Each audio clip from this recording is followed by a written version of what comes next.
خسړی خو سنیم چې طوفان به مې وړي، لا دومره سپک هم نه یم چې دوران به مې وړي. په سرو وینو لیکلی پښتنو یم په دې خاوره، کچه رنګونه نه یم چې باران به مې وړي.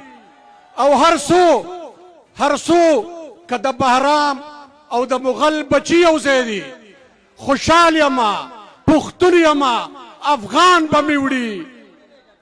خیبر یمه ایلم یم تاتره یم راته ګوره، ښه دروند یمه سپک نه یم چې دوران به مې وړي. او دا روح د حیات وایي زه هم نه یم یوازې، د ځان سره د ننګه ډک کاروان به مې وړي.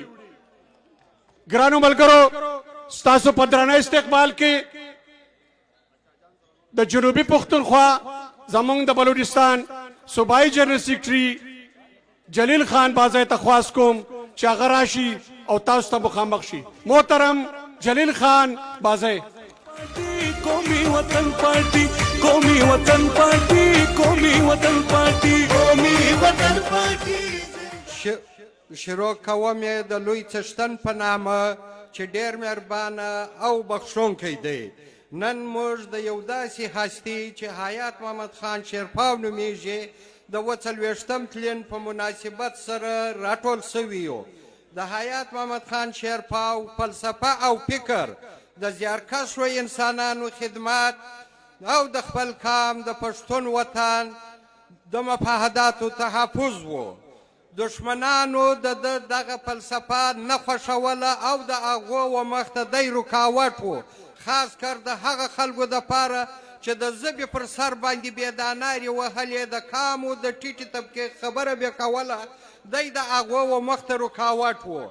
نو دوی راولاړ شول د یو منظمه سازشتۍ دشمنانو دی له موږ له بینه یووړی. خو پښتانه وایي مړ هغه دی چې هیر سي. حیات محمد خان شیرپاو ژوندی دی، د فکر په حواله جسماني طور که دی هر څو له موږ څخه لیرې دی، خو د فکر ژوندی دی.